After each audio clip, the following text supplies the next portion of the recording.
ng mga kababayan natin. Ang lilit naman, oh. Para maging aware sila kung anong mangyayaring yung Wamos Baby Nature Cruise. Wamos Baby Nature Cruise. Paano kayo na-scam para malaman ng ating mga kababayan kung paano Meron pong site si Ano Wamos. naman, Ito po oh. sa page. page ni Wamos? Page ni Wamos po. Yung, ito po. Ano po pangalan ng page? Ito po. Para malaman ng mga kababayan natin. Ito po. Para maging aware sila kung anong mangyayaring Ito po. yung Wamos Baby Nature Cruise. Wamos Baby Nature Cruise. Wamonets Cruise. Ano po ba page yan? Page niya po to. Doon yung sabi niya may 15k ayuda, mag-like lang kayo and share. Ayan ang ganun ang ginawa para Tapos ito po yung Baby Nature. 5 years na po akong top fan niya ni Wamos. Hindi pa po sila sikat nun. ayun ang sa TikTok pa. Sa TikTok pa po nagpapalo ako sa kanya. Ano meron doon sa scam? Na-scam po ako doon sa Gcash ko po. Sa Gcash niya Opo, boses na boses po ni Wamos. Akala ko talaga siya. Sabi niya, wag mo po. Maingay, screenshot ko lang daw po. Yung screenshot ko po, yung ebidensyo. Nag-send po ako sa kanya. Ayan po, binidyo ko pa po yan. Sabi ko, maawa na kayo sa akin. Kasi tatlo anak ko Paano ka na-scam, te? Nag-send po ako, yung sinend ko po yung sabi niya mag-send daw po, mag-like and share lang daw po dun sa page kasi bibigyan ng ayuda, 20k, 50k, mga ganun. Ako po nagpakasakali ako, sabi ko yung backpay ko pang online business ko po. Ngayon, in-screenshot ko po, sabi niya, screenshot mo, sabi, ito po nag-reply siya.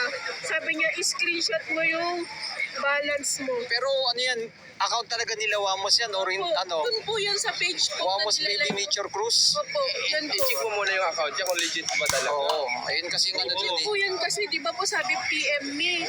Nung nag-PM po ako, minsan may nakalagay na subscribe, 55 pesos magbabayad ka po. I-click mo muna. Wala po akong- May kita kasi ako ilan yung followers doon. Hindi, pakita natin ma'am, patingnan ma'am kung anong pangalan ng Wamos Baby Nature Cruise. Ayan po, ayan po. Tsaka Wamonet Cruise. Ayan po. Tsaka Baby Nature. Opo. Pero diyan ka nagpadala sa Saka nagpadala ng 10k. Ngunit, ma'am, yan po sa Baby Nature. Yung Baby nag-screen- Nature Opo, cruise. Cruise, tsaka nagpadala ng 10k. Opo. Paano mo nasabing legit yung account?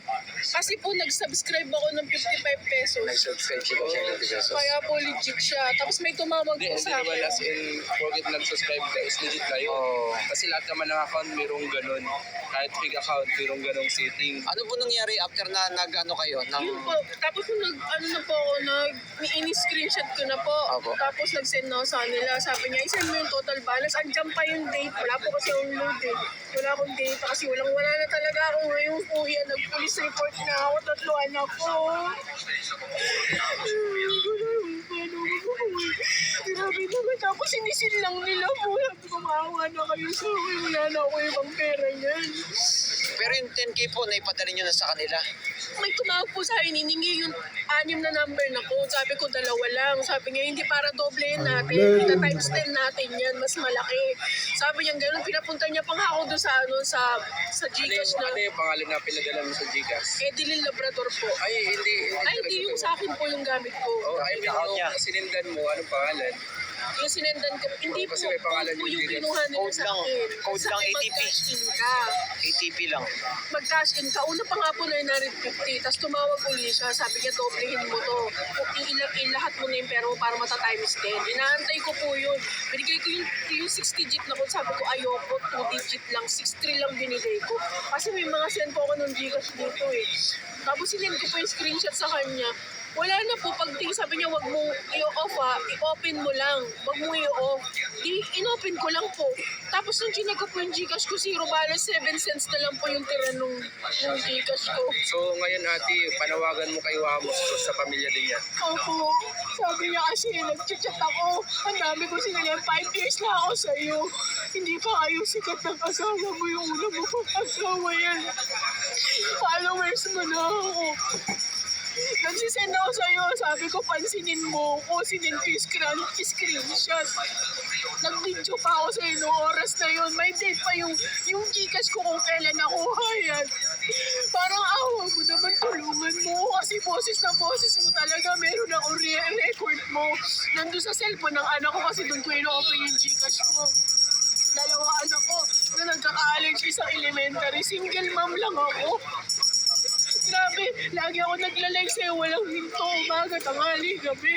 Sinisin mo lang yung message ko. Pinag-download mo ako ng Shein, nag-download ako, sinabihan mo ako, irarapol na lang yung pangalan ko. Umasa ako, 1 linggo na ako ngayon, natanggal ako sa trabaho. Alam mo yan, nagme-message ako. Wala na akong trabaho ngayon, ipagpupuhunan ko sana yung 10,000 na yun. Parang awa mo na. Tulungan mo naman ako. Dito ako kay Diwata ngayon. No? Nagpapakasakali ako na baka mapansin mo ako. Maawa ka sa akin. Wala akong trabaho.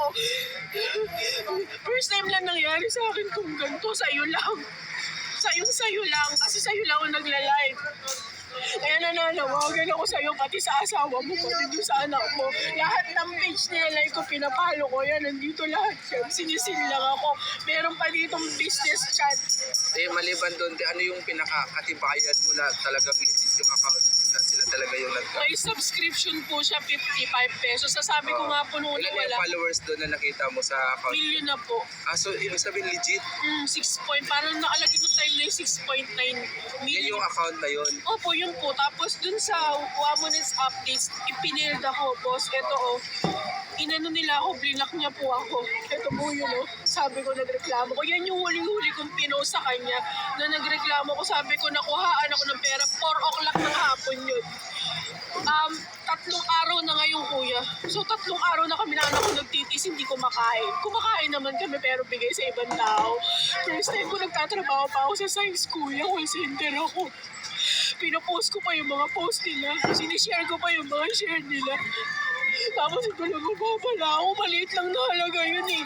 May pang-rolling ko yun. Hindi naman ako mukhang manloloko. Ano ba, nawala yung pera niya? Opo. Sa kanya yung Gcash galing, sa yung Gcash galing. Baka sabihin nila nagdadrama ka lang. Ano ba yung Hindi po ako nagdadrama. Ano mo yan? Ito po ang ebidensya ko. Ayan po ang ebidensya. Alam nila yan, may mga business chat sila. Ayan Click mo nga, ma'am. click mo. Ano man nakalagay? click Ito, ba? nakalagay po. Ayan po. Ayan, May- Wamos TV Major Bros. Yung yung pinakaunang chat Ano yung nila. unang conversation? Unang conversation? Ito po. Sabi po, ito po Screenshot yung balance mo. Yung Nung una sabi ko, ang balance ko lang 8.75 cents. Sabi niya, hindi, gumawa ka ng paraan.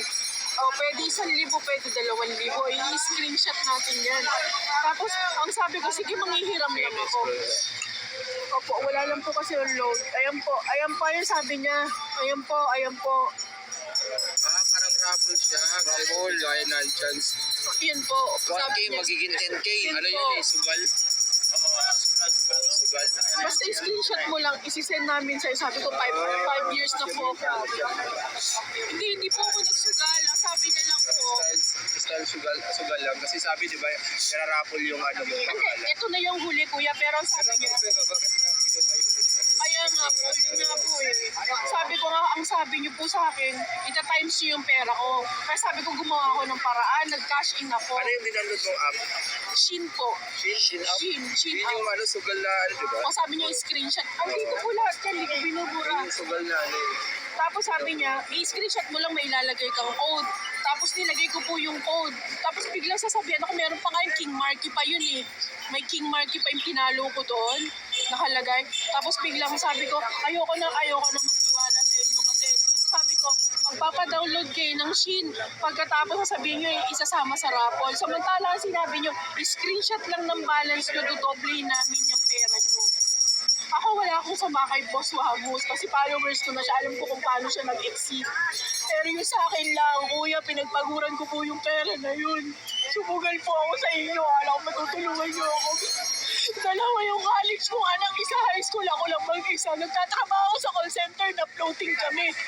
Kaya yung pera, huling-huling pera ko, ininegosyo ko na lang sana. Sumugal ako sa inyo. Alam ko totoo kayo. Sinisin niyo lang po yung message ko. Hindi ko pa sinasabi yan, pumunta na ako dito kasi wala na akong makukuha ng paraan pa. Wala akong asawa. Mga former USD King Tigers ng panahon nila.